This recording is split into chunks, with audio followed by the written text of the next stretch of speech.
Well, interesting stuff happening all over the place today. I got a call from one of my producers, Lissa. Got some email from her today, messages and stuff. And I got to admit, I haven't been doing too good of a job on this all the stuff going on with the disaster relief, and that sort of thing. And it's really kind of funny because that used to be my entire life. I used to be a disaster person. I was on a disaster action group for the Red Cross. As a matter of fact, as a young kid, I was the youth disaster action leader for all of Oklahoma City. And as young as 14 years old, I was driving American Red Cross vehicles. At 14. Me and my fellow high school students, we were out chasing tornadoes and saving people and all that sort of thing. So I've always been a storm chaser at heart, and I did it for many, many years. So there wasn't all of this politics and stuff when I did it. It was just go help people. And now it's just looking at it, it's just horrible. But anyway, we've collected quite a few videos, TikTok videos and stuff this morning about a lot of stuff that as I'm looking at it, like for instance, FEMA's running out of money and a lot of things we've heard. We're going to look at some of these videos and see what the hell's going on. Like people have been turned away that have been trying to help. People have been, the food has been confiscated. There's crazy stuff going on that's not particularly on the news. Like I've even heard that a truck stop had a whole bunch of people go and cut a bunch of tires for relief 18-wheelers. So we got a lot going on in this country right now. And we're going to look at some of this morning. And we're going to have Lissa. You guys know Lissa. You've probably never seen her, but she runs my Discord channel, and she is a moderator, and she's behind the scenes, helps do so much with this channel, just, for a long time. So she has brought this stuff to my attention today. So we're going to do this today, and we'll be back in a minute and 7 seconds after this brief introduction. Hang in there. Thanks for tuning in.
Subscribe and get updated Biker News with MC Protocol.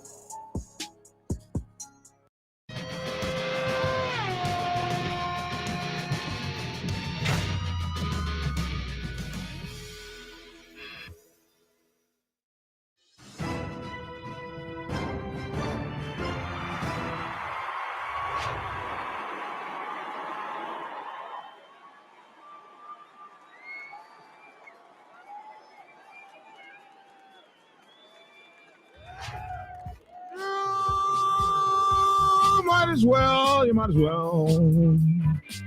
Oh, you might as well. It's a beautiful day in the neighborhood. Such a beautiful day in the neighborhood. Won't you be mine? Be my neighbor. It's a wonderful day in this neighborhood. Such a beautiful day in this neighborhood. Won't you be my neighbor? Oh, won't you please? Ha! Oh, won't you please? Oh, please, won't you be my neighbor? My neighbor. Hey, man, thank you all so much for tuning in. I'm Black Dragon, and I want to introduce Lissa. Hey, Lissa, what's up, man? Good morning, everybody. How is everyone today? Welcome to the show. Thank you for having me. Man, thank you for everything that you've done for this show for so long now, man. Thank you just so much. Well, thank you for allowing me to be part of it. Where are you at, Lissa, in the world? I'm in what they call Uperland. I am in Upper Peninsula of Michigan. I'm out in the boonies. Uperland. Okay. Why do they call it Uperland? What's a Uper? We're above the bridge, the Big Mackinac Bridge. And that is why, I don't know. We're up in the crickets. Lavish is down there by Detroit under the bridge. Therefore, okay. He's a troll. Okay. Trolls live under the bridge. We got some. You sent. Okay, so I woke up this morning, and you do this to me all the time. So when Lissa wants a news story covered, she hits me with all this text messages, and I'm like, okay, I'll do that story. So this one's a little different because I don't know why I tuned it out. I don't know why I tuned out this FEMA thing because it's here in my neck of the woods. Like there are people in Georgia that are messed up, screwed up, only about 2 hours south of me. The land coverage of this disaster is a lot more than I had even realized, like Virginia even. There's a lady on TikTok that drew a map of all the states that were affected, and I was like, wait a minute, you don't hear about Virginia or Georgia. You're hearing about North Carolina, South Carolina, Florida, but you're not hearing about Virginia at all. So I thought Uper was Y-U-P-E-R, but Joel just said it's Y-O-O-P-E-R. Okay. Hey, what's up, fellow Uper? I got to get up there and see Uperland. I feel so like uneducated right now. I never even heard of it. Joel and I are like an hour apart from each other, but it would take me like 8.5, 9 hours to reach Lavish. Oh, wow. Okay. Damn, we got a big country. K Black says FEMA has been in Florida for 2 years and just packed up to leave. Now this agency is really spread thin. When I have to look up, when was FEMA established? Because I don't remember FEMA being around when I was doing, okay, that's why.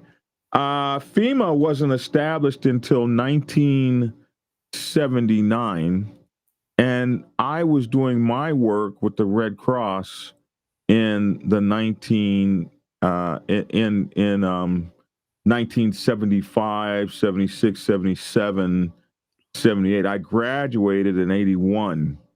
So FEMA would have only been 2 years old. Like I was saying, I don't remember FEMA when I was doing search and rescue. And this is why, because they weren't even around yet. As I was leaving search and rescue, so I joined the Navy in the early 80s. So FEMA, there was no FEMA. That did not exist when I was doing my work. And that's why I kept, all this time I've been like, what the hell is FEMA? Where did they come from? Now I know they weren't even around then. So that makes sense to me. That makes all kinds of sense now. It says FEMA was officially created in 1979 through an executive order by President Jimmy Carter, who is now 100 years old.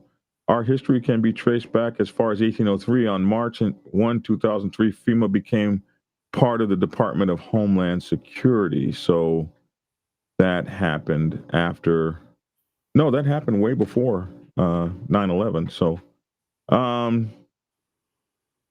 no, it didn't.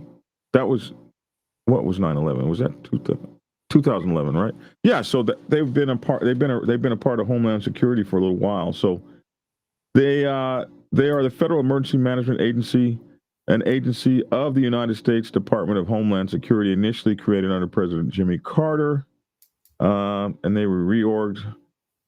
Plan number 3, 1978, implemented by 2 executive orders, and that's where they come from. So when I saw all these videos that you sent me this morning, I was like, wow, man. So come on, give me kind of a perspective of where you were coming from as we move forward. There's so many conflicting reports coming in of people needing items and trying to get items in, and all the conflicts we're getting on reports of whether or not you can get those items into people, how to get those items into people, and whether or not they're even able to get in. The truck drivers getting their tires slashed, to FEMA or TEMA taking items from people, to only being able to get items to churches is the only way you're able to get food in or out, or in rather, not out. But just the conflicts of stories, to land grabs by the government to start the lithium mines. The reports that you're getting anywhere and everywhere are just unbelievable.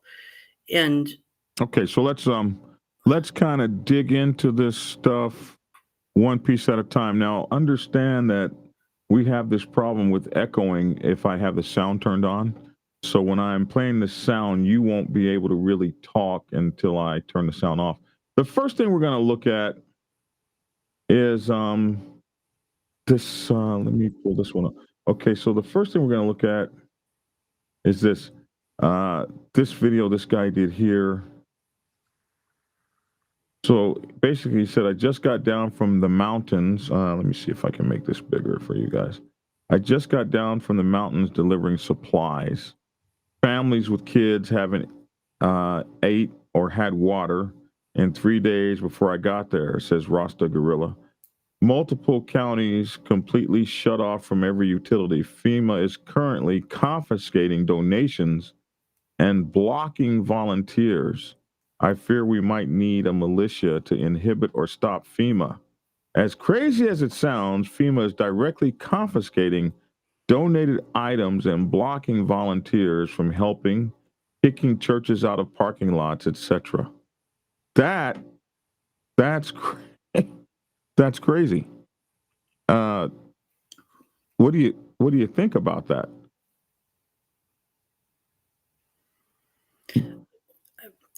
again, I wish I could get verifiable information. uh, these TikToks, sometimes you don't know if they're real or they're not real, but you hope they're not real, because you hope that the United States of America can pull together to help one another and be.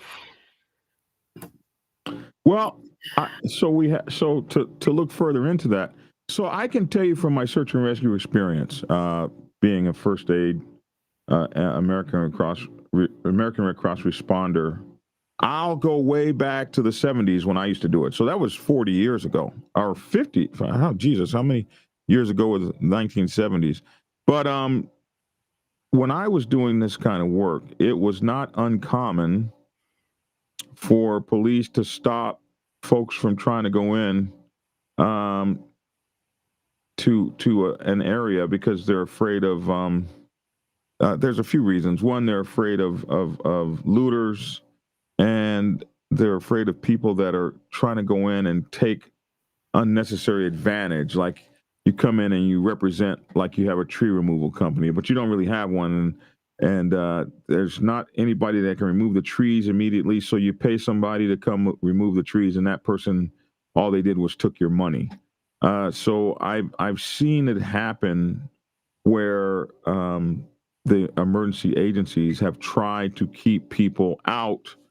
And also, there can be a liability issue if the government's letting you go in as a civilian and do things in case you might get hurt or something. I've seen that before. But there are people, let's look at this one, that are verifying this. Let's take a look at this one.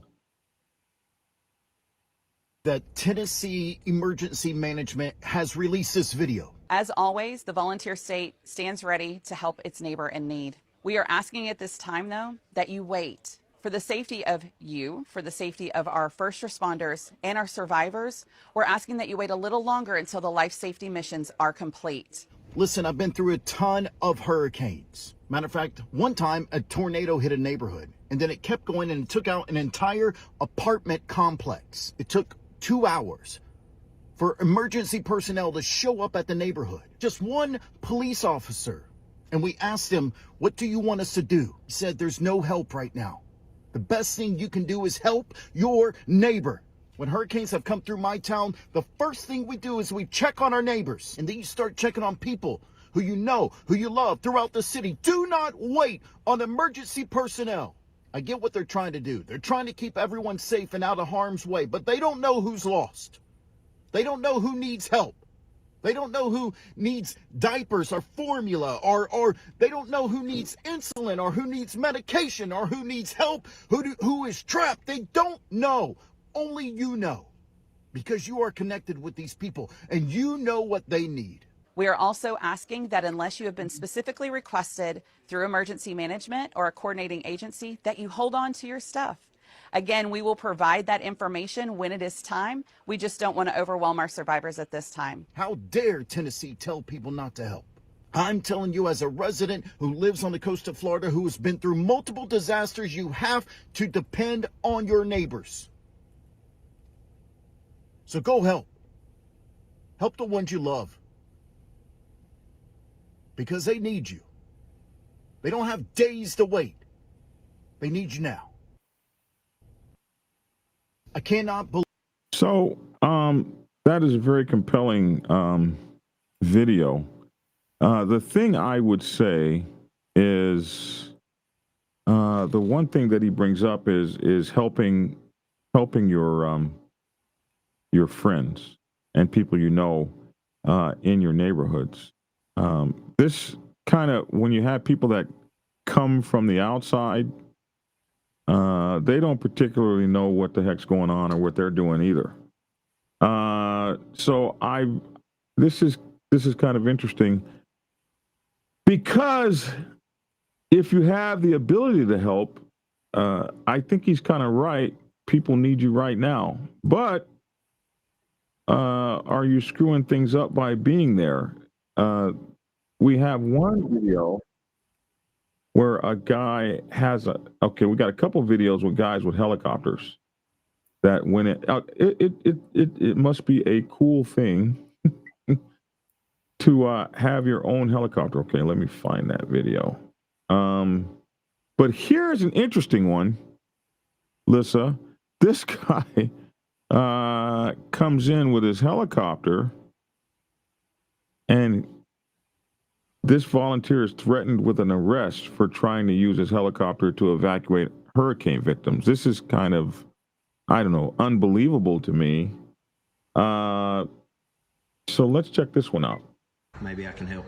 Jordan Sidham piled food and water into his helicopter Saturday and headed up toward Banner Elk, the only way through a mountain gap in Lake Lure. This is the mountain valley that you would have to fly to get to Black Mountain, where we were escorting people out. This is a mountain range, and this is a mountain range. The only place to fly through with bad visibility, low cloud coverage, is Lake Lure. The cries for help from people stranded without food, water, or electricity hit social media soon after the flooding last Friday. But my parents are stuck there. Their address is Banner Elk.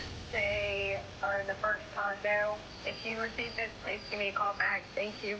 Sidham's phone started lighting up on Saturday with people begging for help. I mean, I could hear the desperation in her voice. This is multiple phone calls I've received like this, voicemails, text messages, and you could hear people desperate for help. Sidham and his son rescued 4 people on Saturday and spent the night in a nearby pilot's lounge, then decided to fly again Sunday morning. I spoke with my son, which is my co-pilot. I said, hey, do you want to go back out and try to help today? And his response was, there's so many messages, I don't think we can't not go help. Sidham and his son were headed up to Black Mountain. Flight tracking shows no flight restrictions in place Saturday or Sunday morning when Sidham flew through the Lake Lure Gap. But that was all about to change. The Sidham spotted an older couple waving for help, then landed in what's left of their driveway. Hey, I want you to let me get in. You step out and go out, help her in, put her bag in the back, get her strapped in. I'm gonna take her down, come back. I'll take him, I'll come back, and then I'll get you, okay?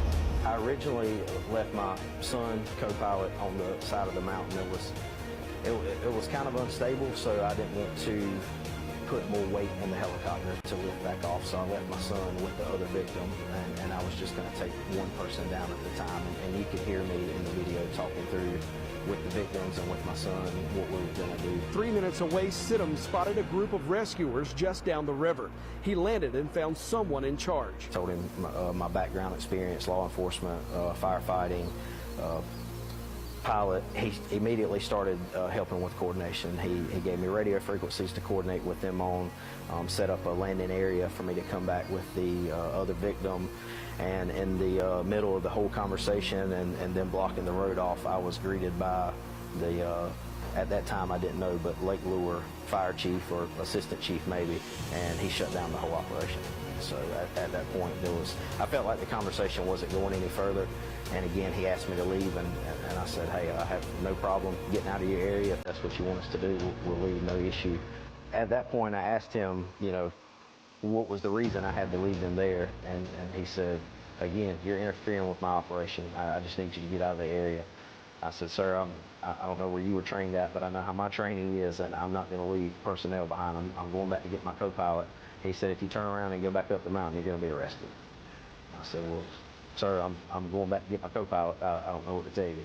And he said, I'm letting you know. And at that point, he waited for 2 law enforcement officers to come over and told me that again, if I go back up the mountain, I would be arrested. He flew the 3-minute trip back, picked up his son, and left the woman's husband behind.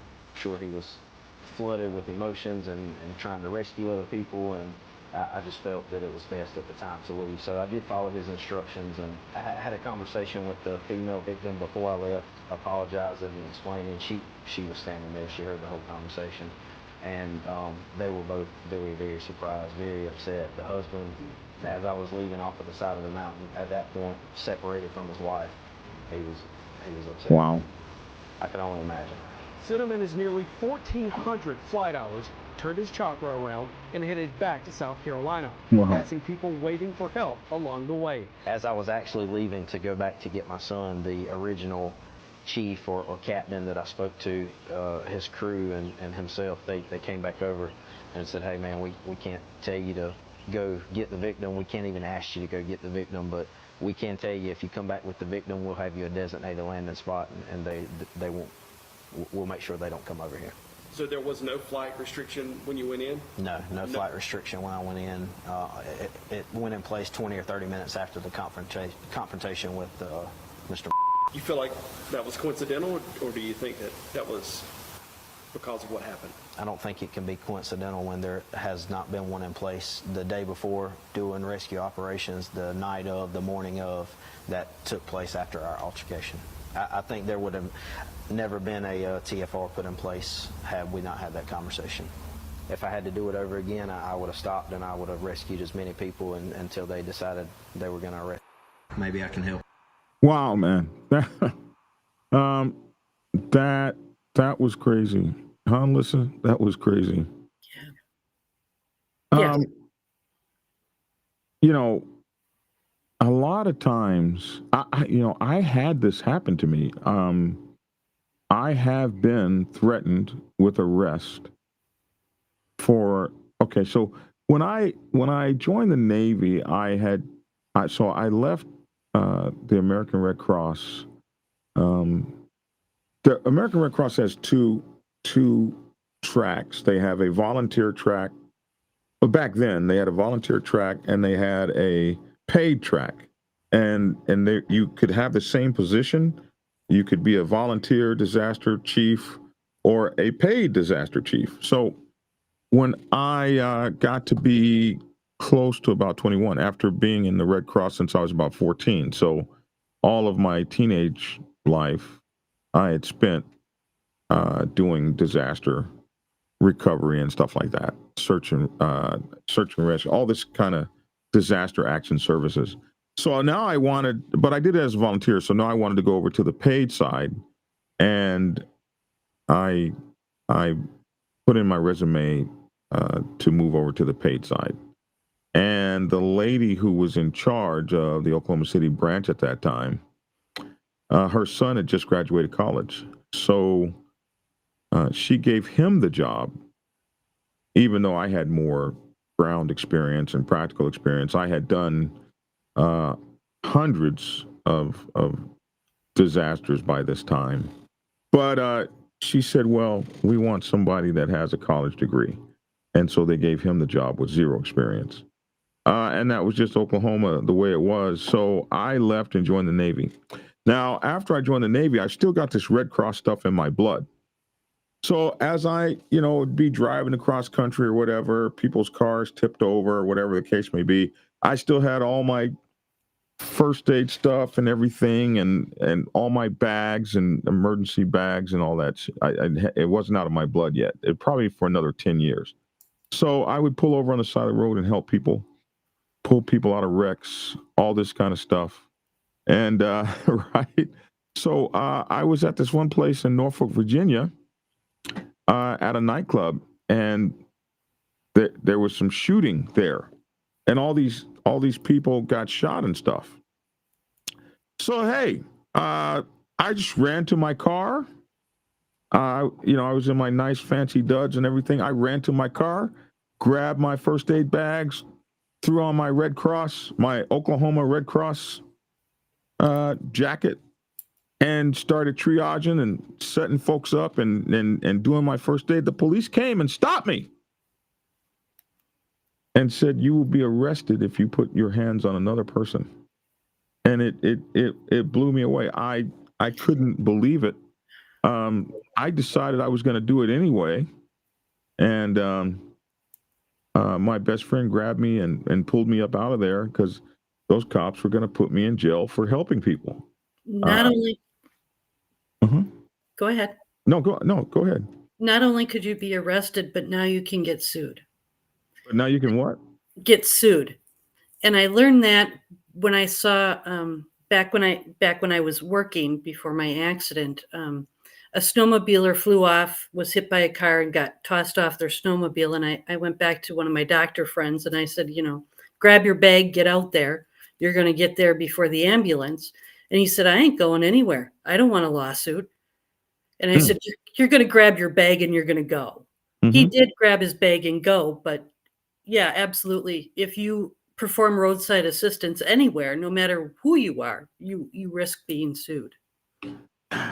That's crazy. Now, here is the story of a guy who actually went out there and did his thing and in his helicopter. Just imagine having a brand new helicopter that you went and bought. And so he didn't run into any trouble. Maybe he was out there the first day, but I wanted to include his story. I thought it was so exciting, his story. Let's check it out. Video was supposed to be of flying this helicopter back to the house, and I'm still going to put all that footage in the end of this video.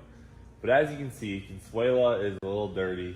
She has had a busy couple of days working hard, and she's no longer brand new, you could say.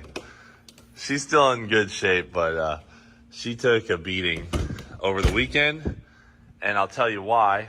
And I didn't intend for this to be really a portion of this video. It just kind of happened, and I wore my helmet cam while we were out doing some disaster relief in North Carolina. Basically, on Saturday, I was with Maddie, my wife, and we were gonna go grab some dinner when I got a call from a friend up in North Carolina.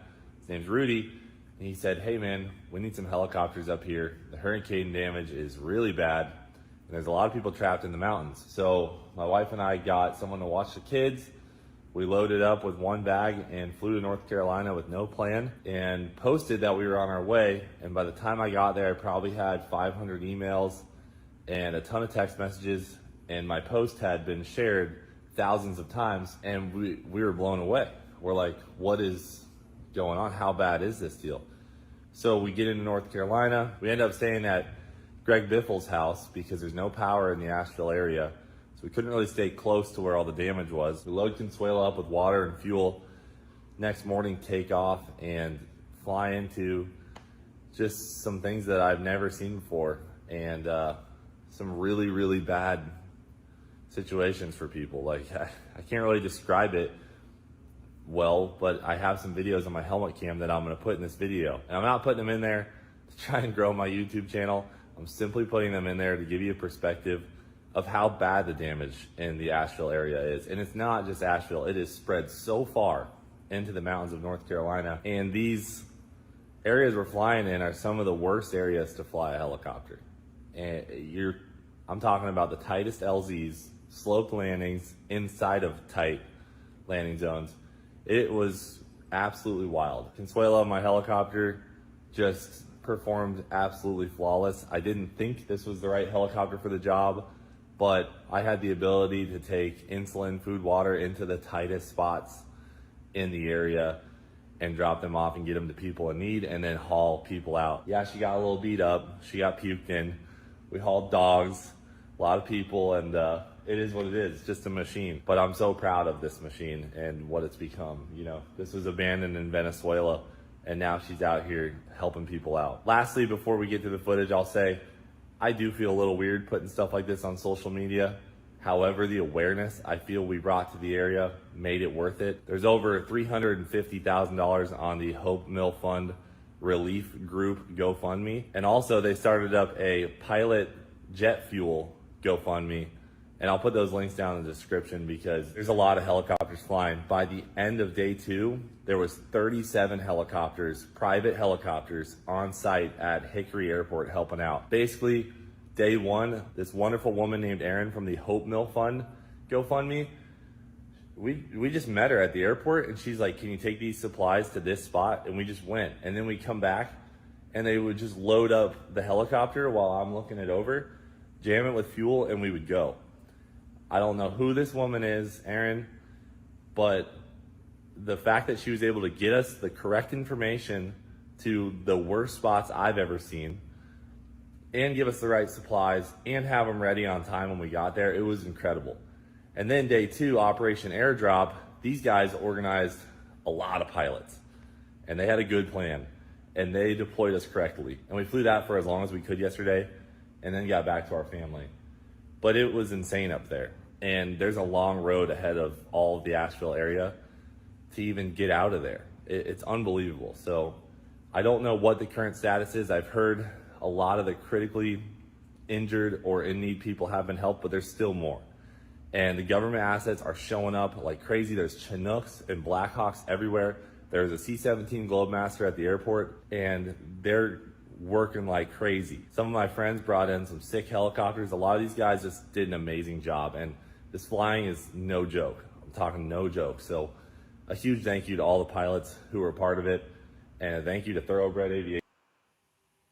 When he talks about the flying being no joke, what he's talking about specifically is they're flying into mountainous areas, and they have slopes that you're trying to land a helicopter on. The problem with landing a helicopter on those slopes is as you're trying to bring the helicopter and land it, and you got a slope, you got your tail that you don't need to slam into the ground and kill you.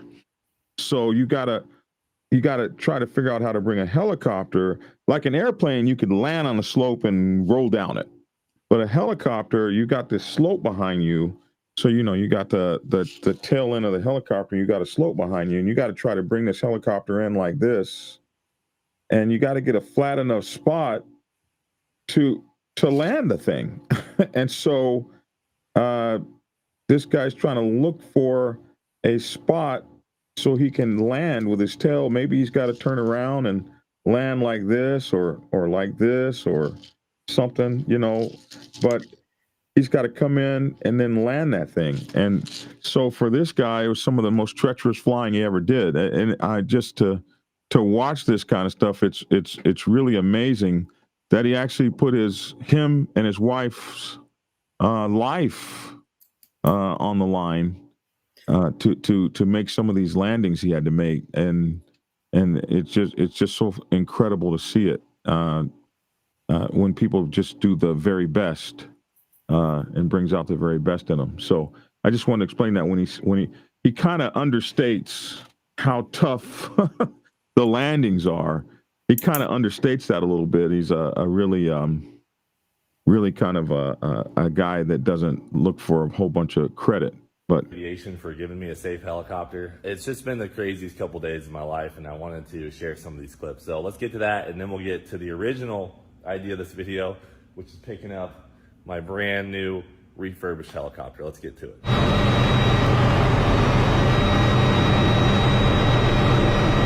So here's an LZ from day one. We just saw people standing here. We had a helicopter full of supplies. So we dropped here, dropped this stuff off, and hauled some people out. Relatively easy. This is probably the hardest landing I did. You got power lines there on the left, a house directly under the helicopter right now. This takes every ounce of horsepower the helicopter has, and we're also full of supplies. Now we did calculate weight and balances before we took off for these flights, and you can just see how tight it is. This is where the MD 500 shines, and the residents were putting X's on the roads where we could possibly. So I want you, I don't know if you guys can see this. Here are the power lines in front of him. And he's got a house right here. There, he's got power lines in front of him. And that was really helpful. Right here. And he's trying to, and he's got a helicopter that's laden with supplies, and you got to be on with your weights and measures calculations to bring these things so that you have enough power to make your helicopter do what it needs to do. The weight and all that, you gotta calculate the weight of you, your passenger. I'm a fat ass, so this helicopter might struggle with me in it. You have to. There's a whole lot to know to be able to bring this helicopter in like this. And this is a helicopter that he just got. And I don't know how much flying experience he has, but he didn't even fly his own helicopter home. He had a seasoned professional dude that he must have hired or was a good friend that brought the helicopter home for him and did the testing on it. And you got to work out bugs. You get a new helicopter like this, you got to work out the bugs and stuff. So he brought in somebody to do that. He didn't even fly the helicopter home. So he might not even have a whole lot of experience, but yet here he is, and he's really focusing hard to bring this helicopter in. I'm just like really proud of the guy. He's working hard. Spot. There's houses on the left, houses on the right. When we would land, we would talk to them and say, hey, go clear a bigger LZ, and then maybe they can bring in a Black Hawk. So it was pretty helpful when other people were clearing more LZs up the hill. You see that? Houses on the left, houses on the right, a road underneath them, power lines, and he's bringing that thing right in there. And then you'll see in the next clip, I actually made it up higher on this valley after we dropped off some of these people for another real tight spot.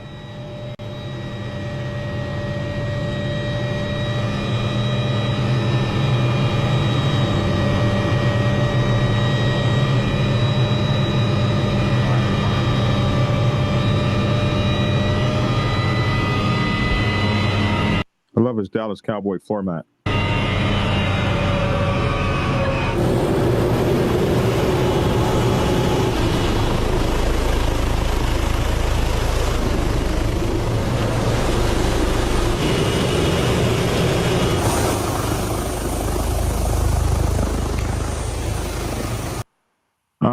He had an incredible story. I wanted to.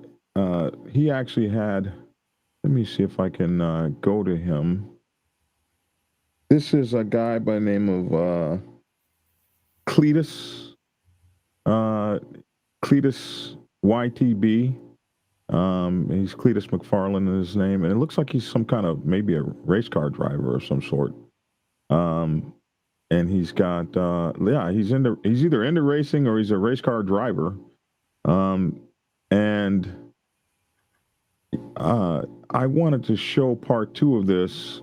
It's a 4-part series, so definitely go to his website or his TikTok, Cletus YTB. But There's helicopters everywhere. Loading back. I wanted to show a little bit more of it. His adventure is so exciting that he was able to do all these things for these people. So this is part 2. Check this out. Back up. Back in we go.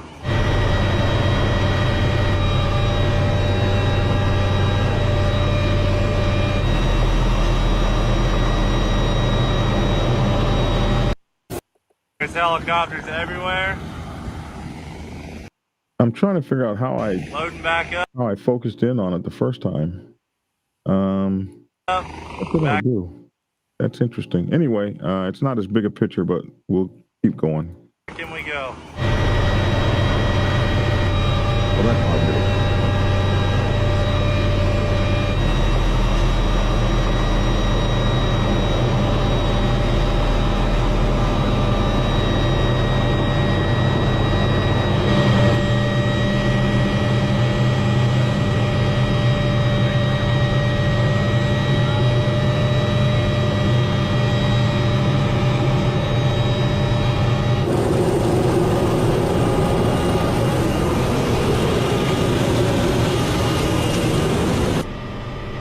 Your tail looks clear, buddy. Thank you, sir.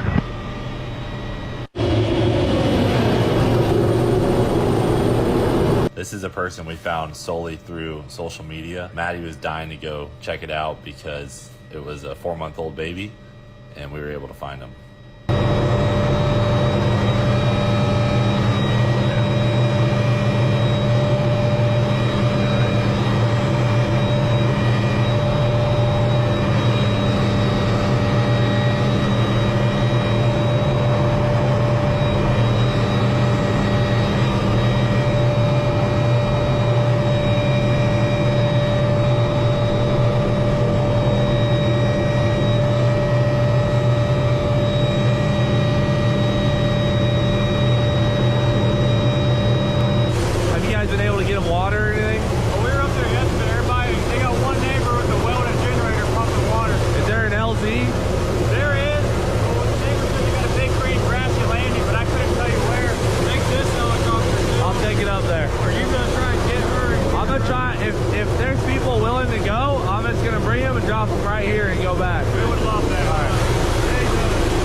It's really difficult. This is a really difficult landing for him because he's got to get down to the very bottom of this hill this slope to get his helicopter tail down. And his wife is looking, she's looking at the tail, trying to make sure he's got enough clearance to get it on the ground. This had to be like just, you know, ball busting, hair raising kind of stuff, especially if you're not like some trained Vietnam bush pilot that is in and out of places like this in 2 seconds. This is not what you're doing every day. It really takes a, you know, his nerves had to be fried probably by the end of the day.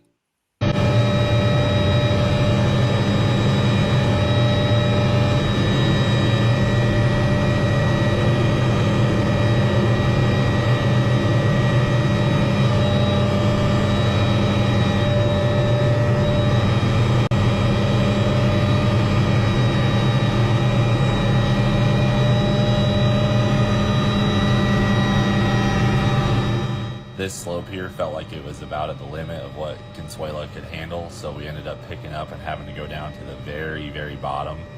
Maddie had her head out the window watching the tail. We were able to use that little flat spot at the bottom right next to the playground.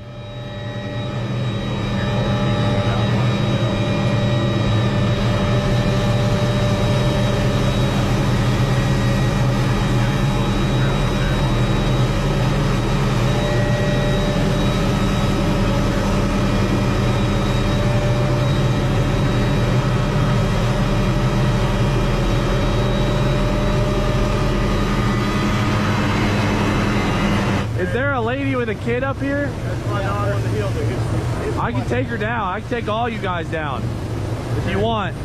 Okay, we go get him.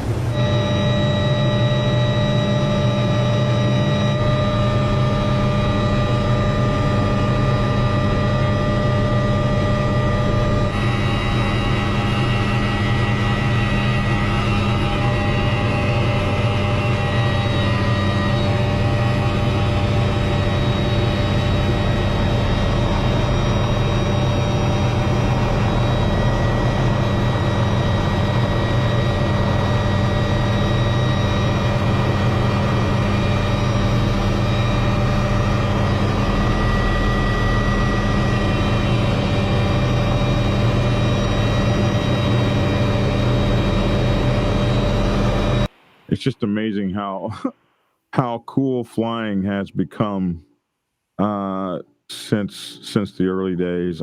We never had all this handheld cool stuff. Look at this, man. This is just absolutely the most amazing technology that they have. And the story of this helicopter that he has, I guess it was abandoned somewhere, and he had it fixed up into the helicopter he wanted. And it's just such an amazing, beautiful machine he's got there.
So that was one pilot story, which was pretty interesting. That was the first video that you sent me, Lissa, and that's what got me started on the search today. So, what were your impressions about that? I think that there's good stories along with bad stories, but you know the thing with TikTok is we don't know when these stories took place. So this pilot could have been doing it the first 2 days after the hurricane was through, and then he was shut down after that. We don't know. I never followed through to find out. So I need to state that for the record. Also, Nippy mentioned a couple of the Good Samaritan and another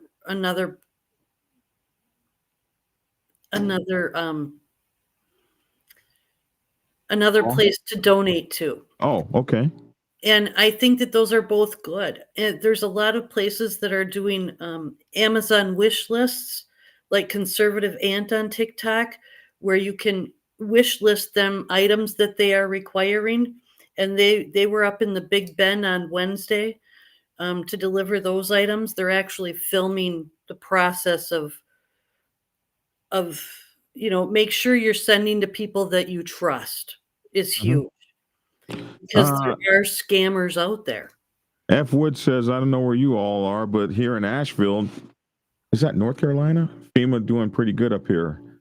Man, I used to have to roll through Asheville as I would come through the Appalachians. On the 30 years ago when I was in the Navy, I'd have to run through there to get to Norfolk, Virginia, running across those mountain passes as fast as I could in my Dodge Polara 383 short block police special.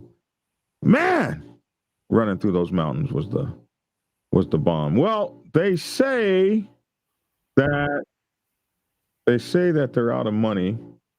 That's let me do this one first. So this is another one you sent me that oh man, this one was crazy.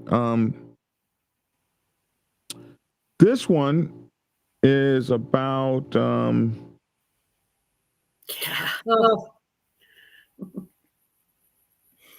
I'm in the 82nd station in Fayetteville, North Carolina. We have guys in our unit with a family in Western North Carolina that are trying to get to their families. Guys who are asking to put in passes to go help any way they can. They're all getting told no. Meanwhile, we get briefed that we have to be on standby in case we need to go support the Middle East. The people stuck need to know that we're trying, but our higher ups aren't allowing it. Man, you hear these kinds of stories, it's frustrating. The military's position is they've got professionals there, and we don't need you in the way. But didn't they just call the National Guard out or military units out to help in that area? Go ahead, Lissa. Am I echoing? No, you shouldn't be echoing. It should be turned off. Okay. I turned off the sound. No, hold on. I didn't. Hold on. Now the sound's off. Go ahead. To my knowledge, North Carolina just sent over 700 troops from the National Guard over to Kuwait. And I've heard that they were sent for training. They're going to East Texas first, and then they're going to be going to Kuwait. And my issue with this is you can send these troops, National Guard, to Texas and then to Kuwait. We really need all the hands on deck, and I don't understand why those weren't canceled, especially if we have family that we're trying to locate for other military members. I mean, I don't understand. Well, that was one of those things. Like, do I just get in my car and go anyway and risk what? If my family stuck up on that hill, the way I was when I was a young man, of course, duty first. I don't know. That's a tough one. So my heart goes out to the military because, I'm from huge military family, as most people know. And I just can't imagine being in this situation and being told you have to go to Texas the Saturday while all of this is going on. So what we've heard is that Mayorkas just told everybody that there's not any money. There won't be any money to help with this. Go ahead. It's my understanding that $750 will be issued to lower income families. And those are families, again, lower income families per household, not per individual, just as an emergent basis to get you by. This is the same thing they did with Hawaii, the same thing they did with Texas. You know, $750. and it took weeks for that to come through for the other natural disasters that they agreed to do that with. And I keep going. We've sent to Ukraine, we've sent to Taiwan, we've sent to Israel. At what point do we say enough is enough? What about us? Billions of dollars. Billions and billions and tens of billions. But we hand our folks a $750 check. That's that's very interesting. So they say they're out of money. Let me look at that one. Turn this back on. They say they're out of money. Mayorkas warns of a funding shortfall. The Homeland Security Secretary said FEMA, which is dealing with the destruction from Hurricane Helena, is that the name of the hurricane? Helene. Would need more money to respond to another major storm. So if we got something else going on, we're in trouble. The Federal Emergency Management Agency, FEMA, does not have enough funding to ride out the remainder of the hurricane season. Alejandro in Mayorkas, the Homeland Security Secretary, said on Wednesday. The announcement comes as FEMA is conducting search and rescue operations in remote sections of Appalachia 6 days after Hurricane Helene made landfall in Florida and moved north, causing widespread destruction and the deaths of at least 183 people across 6 states. President Biden has in recent days approved major disaster declarations for the states affected by the storm. We're meeting the immediate needs with the money that we need, or that we have, Mr. Mayorkas told reporters on Wednesday while en route to meet with other officials in South Carolina. We are expecting another hurricane hitting. I've heard that there's like other hurricanes right now forming out there to come hit us. We do not have the funds. FEMA does not have the funds to make it through. What the hell would happen if some other hurricane? I've heard that the hurricanes are sitting there forming, ready to come back and hit again the same damn places. On Monday, President Biden suggested he might need to summon lawmakers back to Washington to approve extra funding for disaster relief. You know, they just went on a 6-week vacation after a stopgap bill for funding the government that passed last week did not provide the agency enough money to deal with multiple disasters. On Tuesday, a bipartisan group of 12 senators from the states affected by Helene urged colleagues in a letter to be prepared to return from recess and send the agency more funding. Papa Penguin, thank you for that donation. He says, check out the Community Emergency Response Team CERT program that FEMA sponsors. It's a great way to prep in your community with your neighbors. What Papa Penguin has been talking about the whole time is don't just show up someplace, get yourself approved, and then when these disasters happen, they'll call you.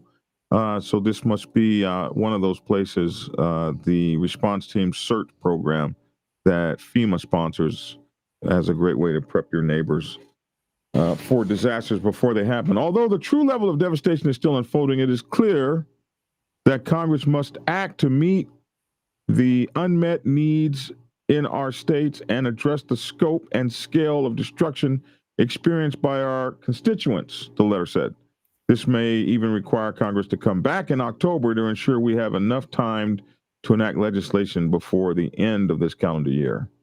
But on Wednesday, Speaker Mike Johnson said that although congressional leaders anticipated that an emergency spending package would be necessary at some point, lawmakers would not return to Washington before the November election to consider and pass one. Well, he might have said that then, but if things get bad enough, I don't think they would be that stupid in an election year. We wouldn't even conceivably have the request ready before we come back, get back in November, Mr. Johnson said in an interview, noting that it would take time to assess the damage and calculate the cost of recovering and rebuilding. So they're saying like $100 billion, tens of billions of dollars to maybe fix this. There's no necessity for Congress to come back. He said, while the stopgap bill Mr. Biden signed into law last week contained an additional $16 billion for FEMA, preliminary assessments of the damage from Moody's and others predict a cleanup effort that would cost in the tens of billions. As Mr. Biden traveled to South Carolina on Wednesday to extend his support, Mr. Mayorkas described a sprawling response that included airdrops of food and other aid and deployment of more than 6,000 members of the National Guard in Florida, Georgia, South Carolina, North Carolina, Tennessee, and Virginia. So they probably could have let some of those guys go that had actual family there. We are meeting the moment, but that doesn't speak about the future and the fact, as I mentioned earlier, that these extreme weather events are increasing in frequency and severity. Mr. Mayorkas said, we have to be funded for the sake of the American people. This is not a political issue. So, man, I hope that they get this worked out because the American people need them to be on point. You know what I mean? Well, I think too, and I'm noticing in the chat that this is Biden versus Trump, Trump versus Biden. This is a we issue. This isn't a political issue, at least not from where I'm coming from. I think we need to understand that we have a lot of people displaced. We have a lot of people that just still don't have power, running water. We have people that don't have homes. We have entire cities that are wiped off the map. And we have companies that are trying to do land grabs while all of this is going on. And I think that all of that is just insane to me, that we have companies that are trying to take from the backs of people that were working hard and had homes at one point in time in these places. Rumors of coffins going down streams because cemeteries have been washed away. I mean, this is hard. And I want everybody to put their politics aside, please, and understand that this is about the American people. And there has been multiple states involved in this, and we need to find a way to work together. What's this about land being taken? Oh, looky here. Somebody must be out of school. What's up, man? Troll. Lavish. Can you see us? Lavish? We can't hear you, man. Lavish. We can't hear. Oh, you must be on the phone, bro. Are you here? Oh, mute. No, Okay. You know, I got to work this restream stuff. We're going back to StreamYard, I promise. We're going back to StreamYard. Is that Lisa? Is that the Youper right there? How you doing, Troll? Hey, what's happening? All good stuff, right? You know, I didn't know you lived beneath the Great Saskatchewan or whatever the hell she was talking. The Mighty Mac. Oh, I'm sorry. Yeah, I've been across the bridge once and came back down once. Not willing. I didn't go willingly. What is this thing? Are you guys in the same state but 100 miles apart? Is that what's going on? About 200 and maybe 220, 200 or more. We're 4 hours away. Oh no, we're like 8 hours away. Is it 8 hours? Mm-hmm. Oh wow, I'm way off. You're down by Detroit. You're down by Detroit, right? Right. Yeah, it would take me about 4 hours to get to the bridge, and then another whatever from the bridge to you. Oh, so you way up there then. Where's that cricket sound again? Oh wow, yeah, man. We've been talking about. You've been listening, I'm sure. We've been talking about all this stuff now. So let's talk about. There's some chip mining going on, and people are trying to. All this stuff goes on during this time, like when they had that flood down in down there, that Hurricane Katrina. Like they had all this money in these vaults that had been like taken, and then so they were trying to get in to get the money out of the vaults while people were dying. So here we have another kind of like story here. And Lisa, you sent me this. This has to do with Hurricane Helene and chip mining. It's kind of interesting. Let's check this out real quick. Entirely dependent on one mineral called high purity quartz. Semiconductor supply chain is entirely dependent on one mineral called high purity quartz, and virtually the entire global supply of that quartz comes from one tiny town called Spruce Pine, North Carolina. Now, Spruce Pine saw 2 feet of rainfall from Hurricane Helene, and now nearly a week later, city officials tell me that there's still no water, power, or cell service. The infrastructure is completely disrupted to the point that roads and railways are so torn up that in some areas in the western part of the state, mules are being used to transport materials in and out. So the 2 companies that operate the quartz mines there, that's Zabelco and Quartz Corp, they tell us their work has been shut down since Thursday, and Quartz Corp adds that they have no visibility as to when operations can restart.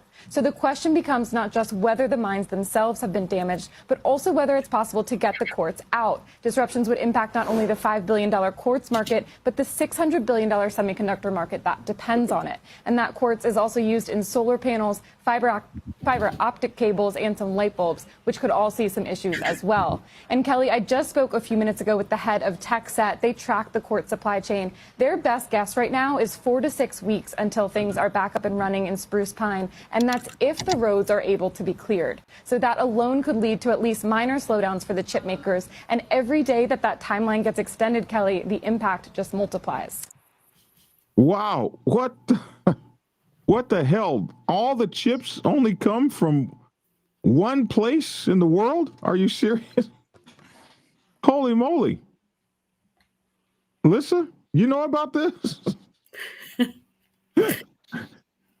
And it's flooded. And so what does that have to do with the land grabs? Well, because of the flooding, the area that has been flooded is now unlivable. And because it's no longer livable, they can do a land grab.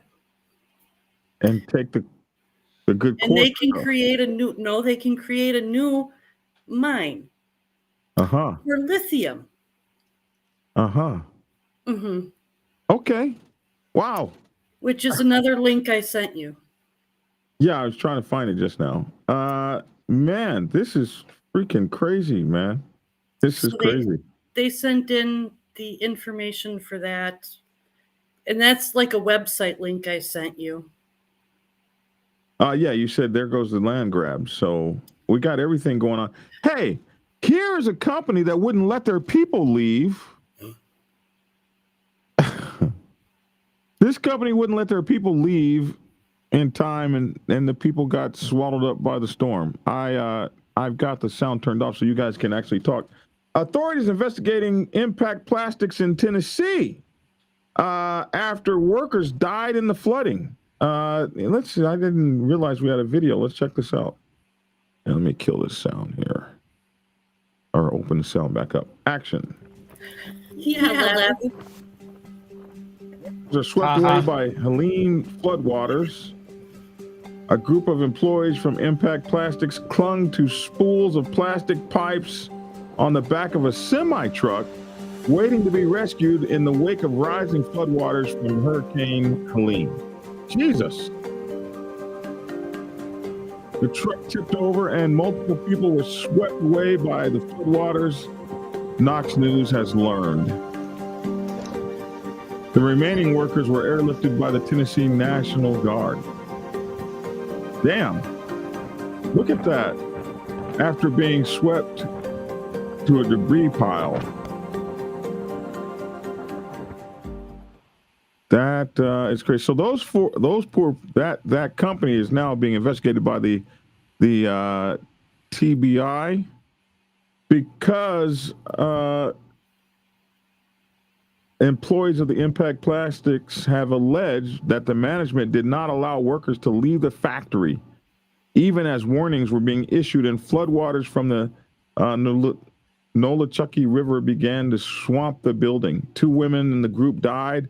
An immigrant advocacy group, Working Workers Family, said at least 3 are still missing. The company confirmed the death of 1 person, but did not provide details. The News Sentinel, known as Knox News, part of USA Today Network, reported Tuesday that the group of employees jumped on the back of a flatbed semi-truck parked at the business next door. Waters rose waist high in the Riverview Industrial Park and basically swept these people away. A truck was inundated with floodwaters from the raging river and eventually flipped. That's the truck everybody was sitting on the back of and holding on to those plastic spools. The factory sits a mile north of Unicoi County Hospital, the site of a dramatic helicopter rescue the same day of 62 staff and patients stranded on the roof as the river rose from its banks. Hey, man, they were saying that the employees couldn't leave. Here you go. Impact Plastic employee Jacob Ingram told Knox News that on Monday that managers wouldn't let employees leave, and other employees have repeated the claim after press conferences and other media outlets after press conferences and 2 other media outlets.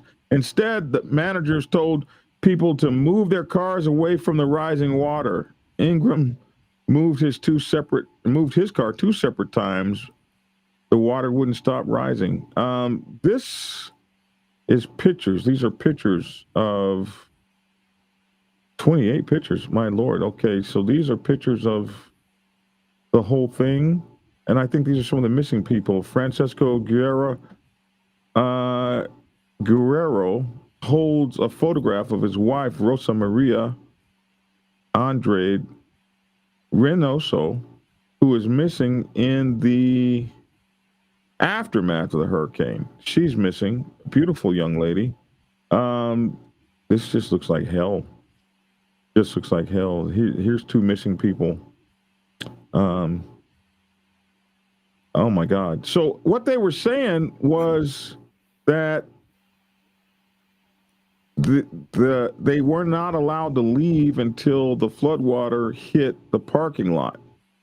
And then there was a few people that were still staying around. I got a video of this somewhere in all of this, but now these people, the managers, are being investigated and may face criminal charges for not letting those people go home. What the hell is wrong with these people? One manager of a building across the street said that he specifically saw these people and they wouldn't let him out. I want to see if I can find that video. It sucked when I saw that video. Just absolutely sucked. Extreme was talking about that land grab being a conspiracy theory, but all you have to do is search it. And it's right on the company's website. It's right there. And it specifically says in the request for lithium. So.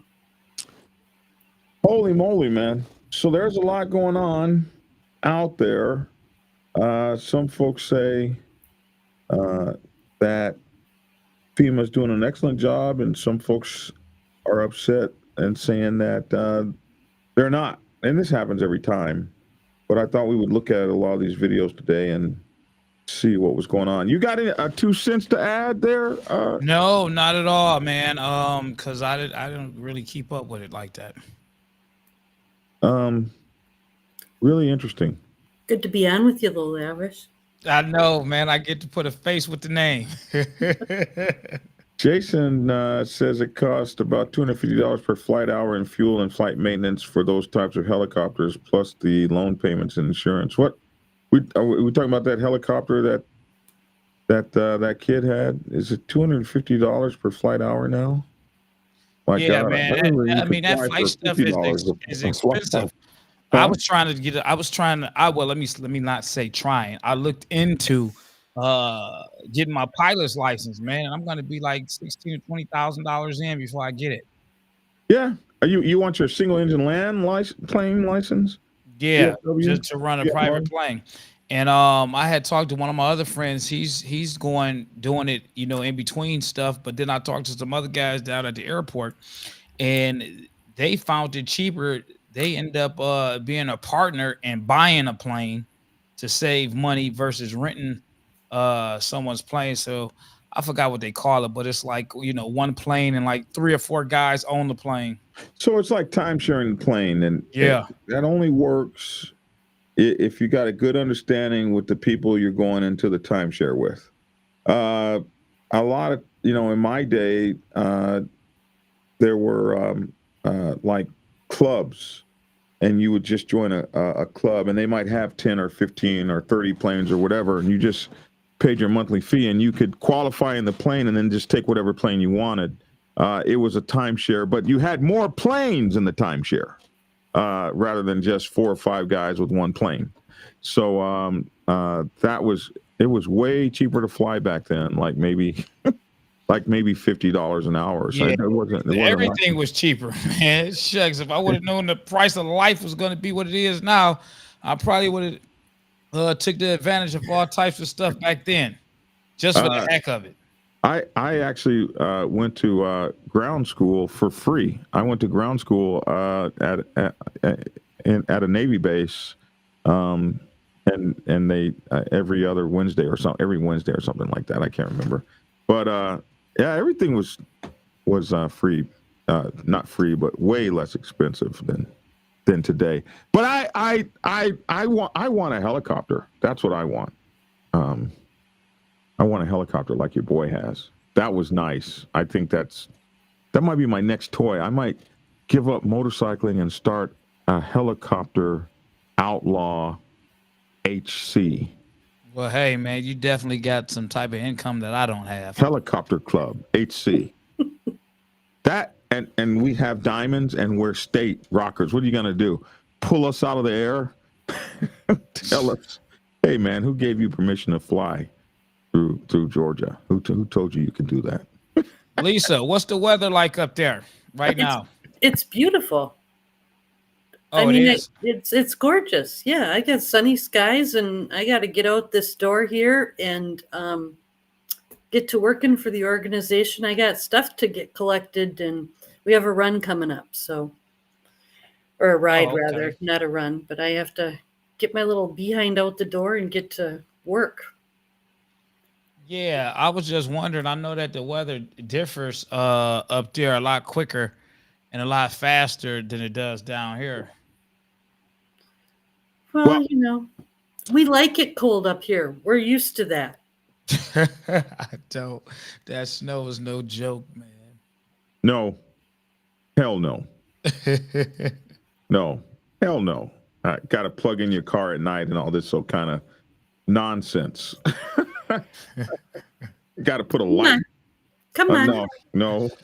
I said so I got some guys right now, man. They left out this morning from down here. They're taking a ride to the bridge. I don't know how far they are right now, but they left out this morning a few hours ago or whatnot. And they're, like I say, they're taking a ride to the bridge. I've said that I wanted to take a ride to the bridge at some point. I think the furthest I've been in the last few years are probably up like Traverse City, Torch Lake area. What is this bridge? It's the bridge that connects the upper Palencia of Michigan to the lower Palencia of Michigan. What's it called? The bridge? The Mackinac Bridge. Yeah. The Mackinac. It connects the Trolls to the Yoopers. The Mackinac. But the C is silent. There's a C at the end of the bridge. It's silent. It's not the Mackinac. No, it's Mackinac. Mackinac. I'm looking at the. God damn, holy moly, that's a long bridge. It is. Yeah, it is. And they closed the bridge down at times, man. Labor Day, they had the bridge. What was that, Lisa? They had it closed from, was it 6 to 12? Well, you got to do the Labor Day walk. Oh, that's why they have it actually closed. Okay, now it makes sense. The bridge is 60 years old. Okay. Yeah, people walk across the bridge every Labor Day for various different fundraisers. We got a bridge that they walk across here, going south of Georgia a little bit. The Edmund Pettus Bridge. We walk across that. Look at this thing here. This is 60-year-old. It looks like it could fall at any moment. Well, it's a suspension bridge. Yeah, it's looking real suspicious. It was built in 1954. It took 3 years to build it. Wow. And if you fell off the bridge, like you couldn't even grab a hold of these things and get up them. Like there's no way. No, you're gonna be gone, man. It's looking that way. The annual Labor Day Bridge Walk. Oh, here's the Labor Day Bridge Walk. 25 to 60,000 walkers.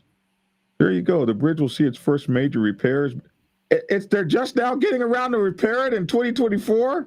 Hell no. I don't want to be on that bridge. But engineers say the Mighty Mac will continue its job for generations to come. Look at this thing. That is crazy. Okay. Generated more than $22.7 million in revenue. There are more than 4 million motorists who crossed the Mackinac Bridge last year. Your boys are riding to this bridge, are they? Opening November 1, 1956. Okay, you know what, Lavish? This is what you and I are going to do in our ride together. Come on, man. You don't even ride a motorcycle. Don't do that. Man. Don't carry do that. on. Young man, carry on. Don't do that. I'm trying to help you. I'm trying to teach you how to. I was going to ride to the Mackinac with you, and you just ruined it. No, I want you to ride to the Mackinac. Come on and ride up to the Mackinac, man. Just stay off the grates, okay? Those grates on the bridge, they don't do well with bike tires. Oh my gosh, man. I hate. Have you ever been on one of those on a motorcycle? No, you probably haven't even been out of the state, but man, you better stop it, man. You know I'm a highway ground pounder, man, from the north to the south. So you've been on those bridges? I used to ride on that one in San Francisco, and you're riding, and when when your motorcycle's doing this, and then you look down and you can see the water, and you're like, you're shitting me. Okay, I'm not looking down no more. Oh, it scares you. You're a scaredy cat.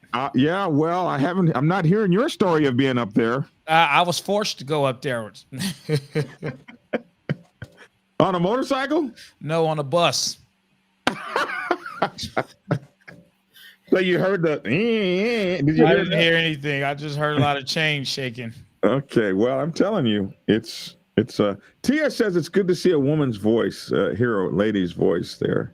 Tia should come on at some point and do a talk. I haven't heard from her on YouTube in a long time, so she's always got words of wisdom to say. That incredible woman that she is. Dragon, what's wrong with your head? What's wrong with your head? What happened there, Dragon? Just saying. I can't hear you, Dragon. Nah, you're not gonna hear me.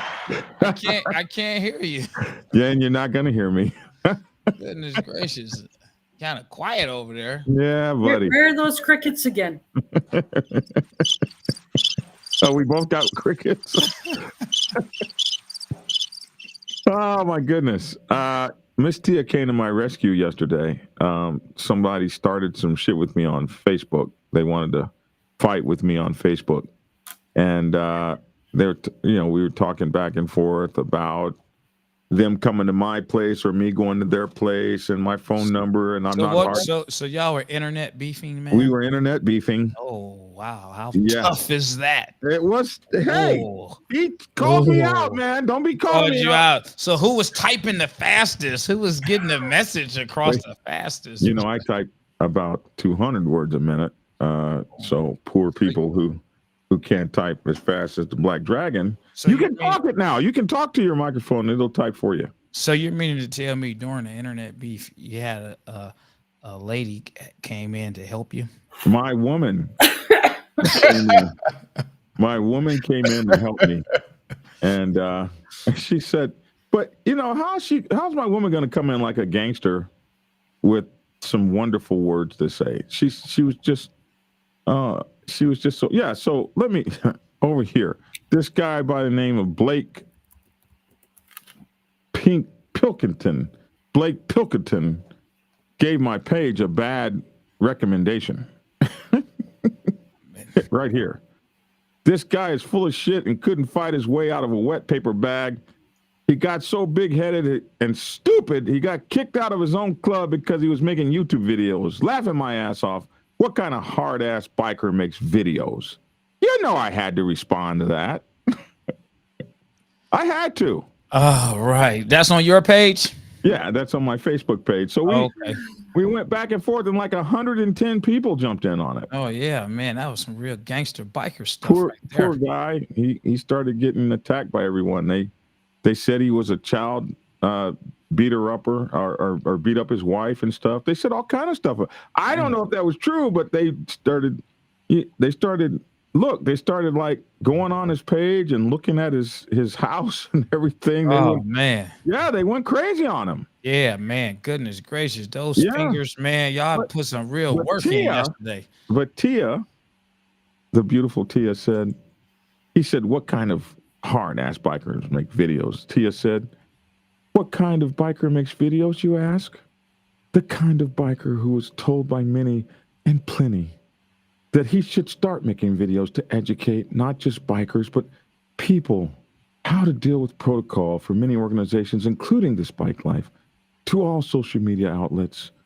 All social media outlets agreed and offered to pay him for his knowledge and wisdom and to become an influencer, sir. So she went proper?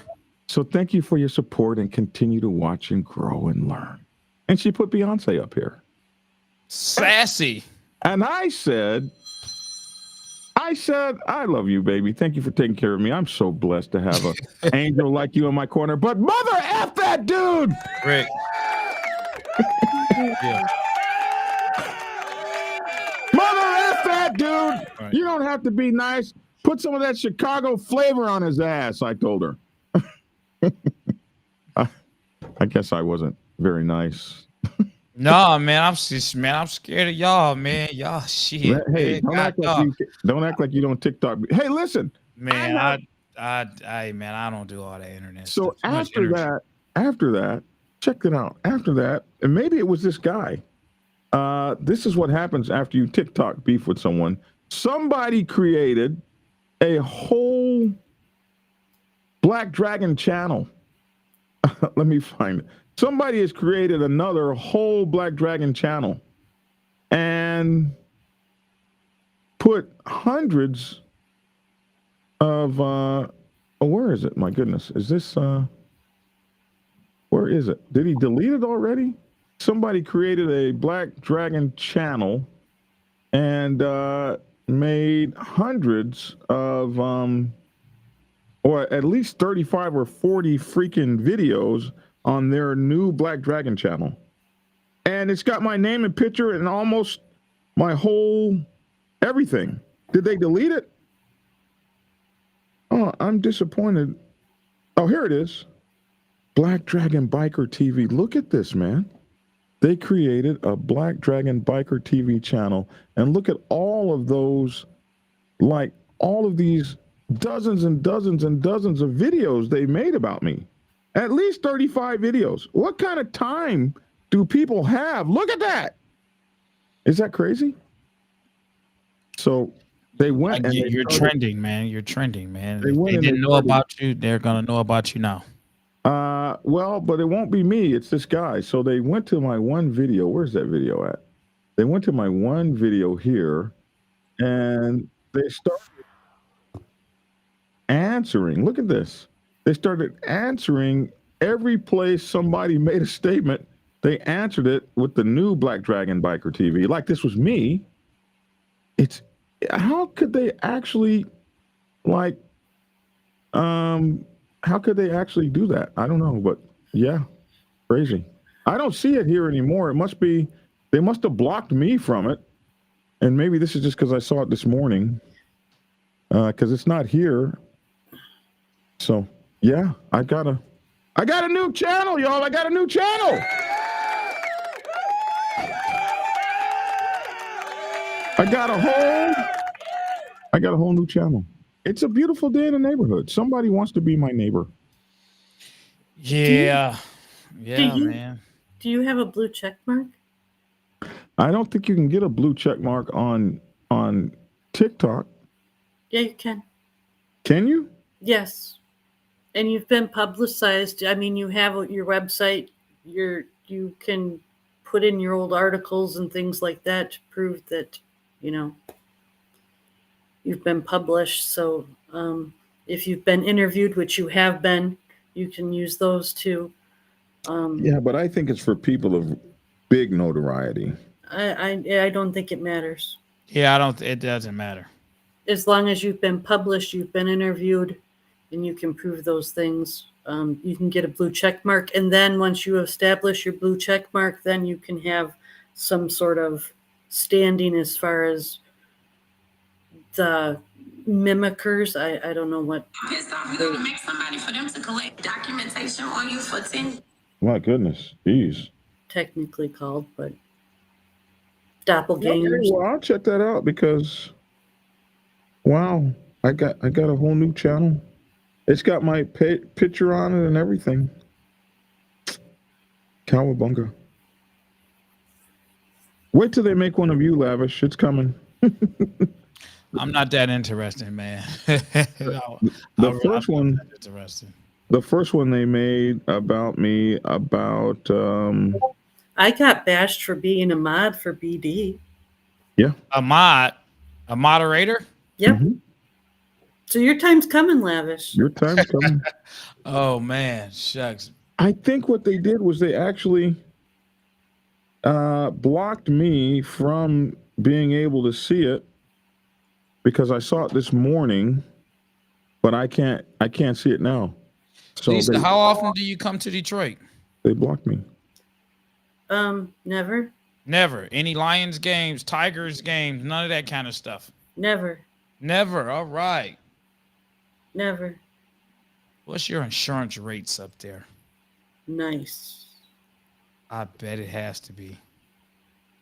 About $600 for 6 months of my car. Full coverage? Full coverage with roadside. Wow. Well, I was told us yesterday that roadside with your insurance doesn't mean anything.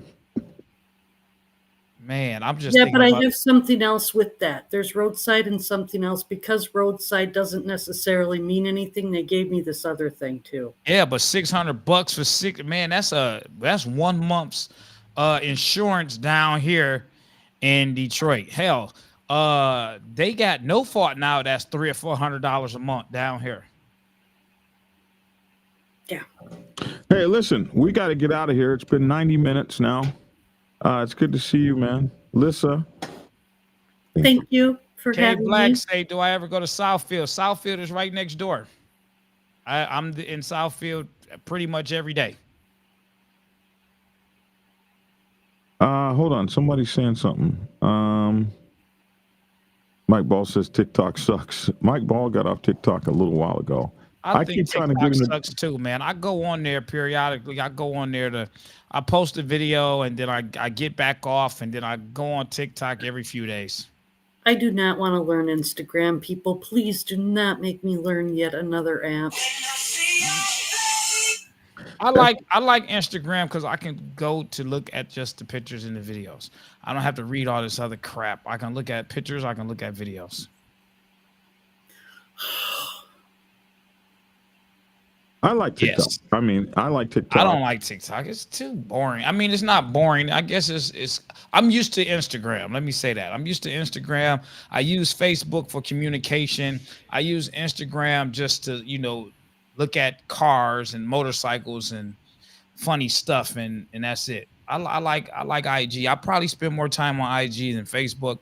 Facebook, I got more traffic and communication. I communicate more with people on Facebook. Mike Ball uses Instagram almost exclusively. I mean, he won't even let you call him. If you want to talk to Mike Ball, you have to do it on Instagram. He calls it the human resume. Oh, come on. That's what come on, what? Am I going to have to get Instagram? Yes. I think so. I think you are. I think you are. Okay.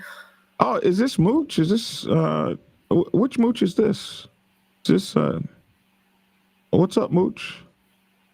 There are too many scammers on TikTok. Well, there's scammers on all of them, I think. Yeah, there are. There's scammers everywhere. Where is Southfield anyway? About 5-10 minutes away from me. If that, it's only about 4 miles away. Okay.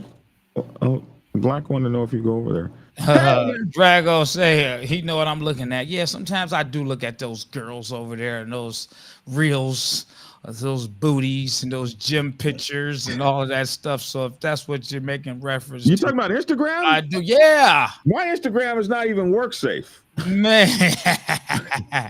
When I go to a restaurant, I gotta make sure and they're getting more risque on Instagram. Have you seen? Have you seen those breastfeeding videos lately?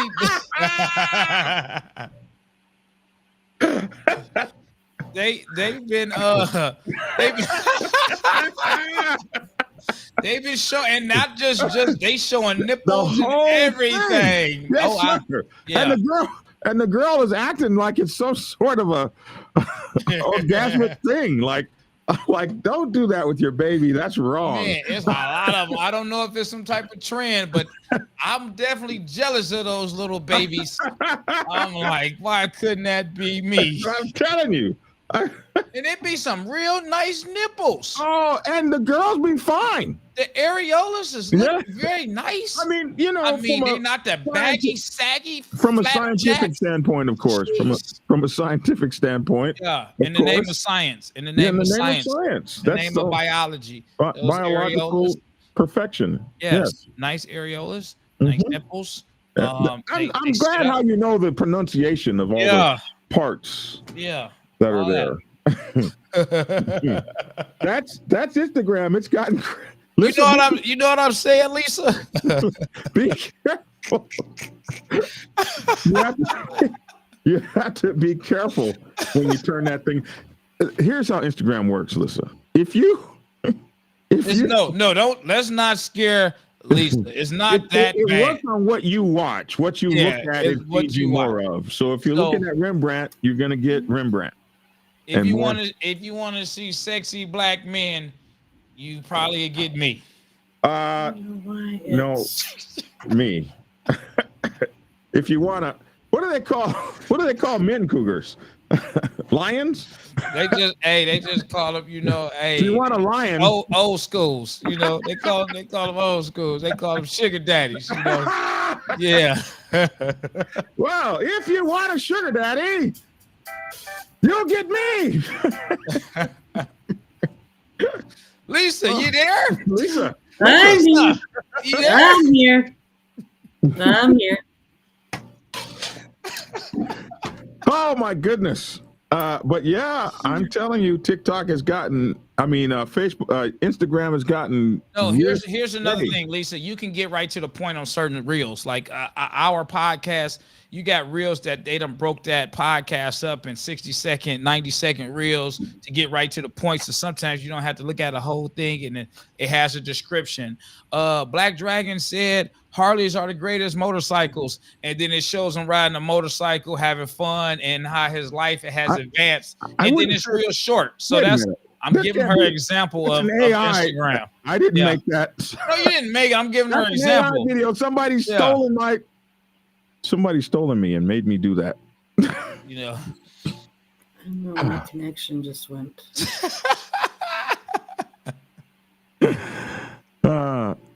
They call us boyfriends and husbands. Is that what they call us situations. They call us, my special friend. No, but he's saying they call the old ones boyfriends and husbands. We're out of the game, is what he's saying. We're done. Look here, man. Women love this right here. As long as you're not a husband, you're good, right? Yeah. Yeah, Tia's always. You know what Tia told me yesterday? Tia told me, I wish the hell you would have a Weatherby at your studio. I will tear that MFer up. All right, so I guess that means that that's another way of saying Lavish, get the weather girl. I can't get it, but you get it. I'll point the finger to you. I can't tell Lavish what to do. I didn't tell her to get the girl. Lavish what to do. It's a grown man over there. And we still get it going. Yeah, All she right. told me I wish you would have some weather bees. I'll come tear that whole studio apart. I said, Tia, you're not like that.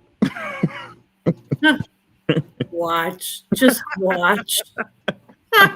I'm surprised at you, Tia, that you would come and get violent over here at the dragons, in the dragon's nest, or even down in the dragon's lair. I can't even believe that would happen. She's never been jealous like that. You're going to have to get the weather bees. Yeah. Hey, man, we got to get out of here. All different types of races, too. Everything. Yeah. Everything. Yes. Yes, sir. Lissa's tired of us. Lissa, thank you so much for being on the show today and for running my background and producing for me and all of the work you do, man. Thank you so much. Thank you for having me. Thank you for letting me do the work. And it's good to see you, Lavish. Thank you for being on. Thank you for tolerating me. Hey, Mooch, put your information up so we can make sure everybody gets to see your information. As a matter of fact, I've been reading. I have to have you on here, so I'm well advanced in here. I've been reading such an excellent read. You guys got to get the book. So we'll be talking about that and all of that coming up very soon. So yeah, man. Listen, talk to you later. Bye, everybody. I'll talk to you soon. All right. Bye-bye. Thank you. All right, see y'all. I was paying attention, man. I got a Harley pulling up outside, man. I know my Harley guys pulling up outside, so I'm going to get back. So you're going to go look at his motorcycle and then watch him ride off? No, I'm going to pull my Road Glide out. Off the trailer? You said you're going to pull it off the trailer? What did you say? No. I'm going to pull You're going to pull it down? No. Anybody that knows the Great Lavish knows that's not the Mooch. This is a different Mooch. I'm sorry. Which Mooch is this one? I've only said it 3 times now. I can't read everything that you guys are doing. Which Mooch is this? I can't. Which Mooch is it? Hey, Mike, bring me up to speed so I don't look stupid next time. All right, Dragon, I'm out of here, man. I'm going to see y'all tomorrow. Y'all be safe out there. Be careful. And if you got good weather and you're riding on those twos, be safe and be careful. Watch out for them cars that's not watching out for you. Cool. All right, and I'm Black Dragon, and I'm the hell up out of here.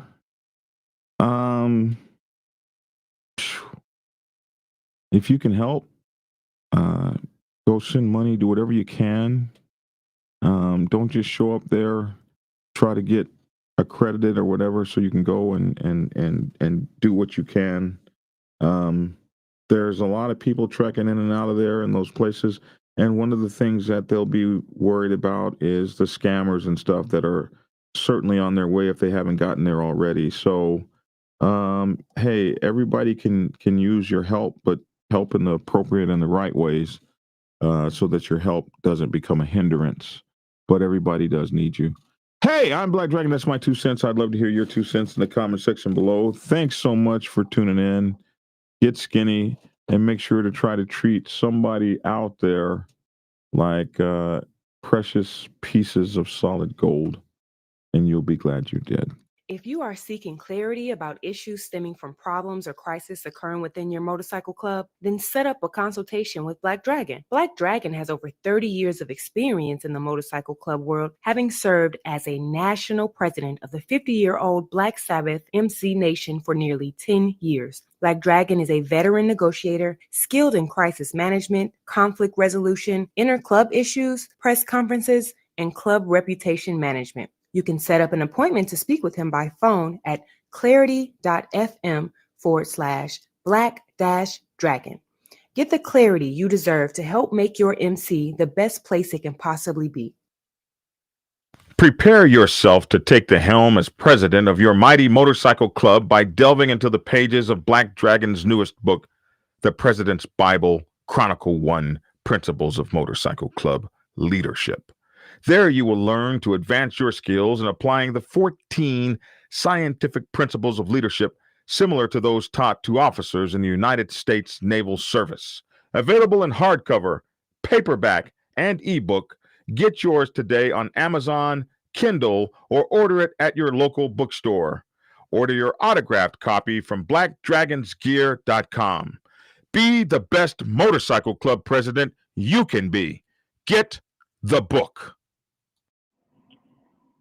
Get Black Dragon's first book, The Prospect's Bible, to learn how to join a motorcycle club. It has been an Amazon #1 bestseller for the past 7 years and is required reading for over 3,000 motorcycle clubs worldwide. This book is a must-have for new people venturing onto the motorcycle club set. It will teach you how to prepare yourself for service to the motorcycle club nation and show you how to qualify a motorcycle club to be worthy of your service. Available on Amazon, Kindle, and for order at your local bookstore. Get your autographed copy at blackdragonsgear.com. Be the best motorcycle club prospect you can be. Get the book. It's definitely a big issue for you too.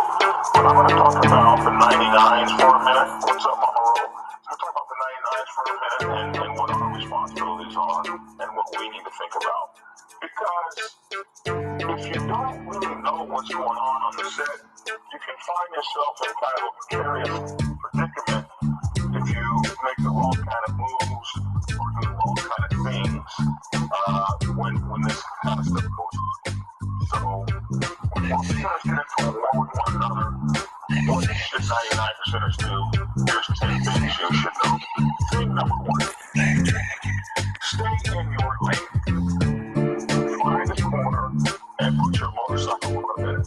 If you're a president, you want to find a corner and put your motorcycle club in it. What I mean is, the set can be volatile. It can be very dangerous. And when you have that kind of thing going on, this set's not safe. So, as a 99% motorcycle club, what you want to find is yourself in your business, in your lane, while all of the fancy stuff gets handled on other levels. Yeah, you heard that, didn't you? On other levels. I tried to tell you suckers, Black Dragon is the man. The Black Dragon is the man. A real OG, bonafide, certified, a true MC. The Biker Boys, the Biker Boys. It's in the house, most definitely. Blow the whistle for Black Dragon, Biker TV. That's right, I said Biker TV. See, one day, a young dragon made his way out the Navy to become a prospect. Some people thought he was crazy, but 5 years later, hard work became a habit. He became the president of the mighty Black Savage Nation. MCs, y'all, respectfully.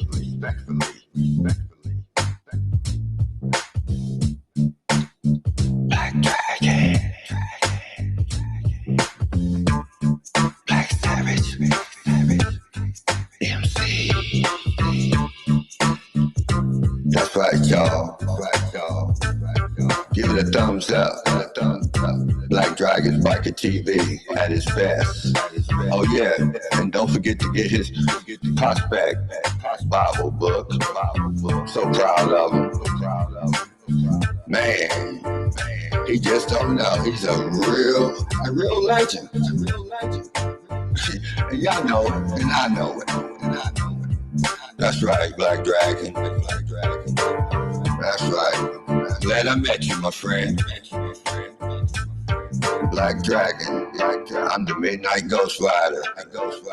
The V, y'all. Love you, Black Dragon.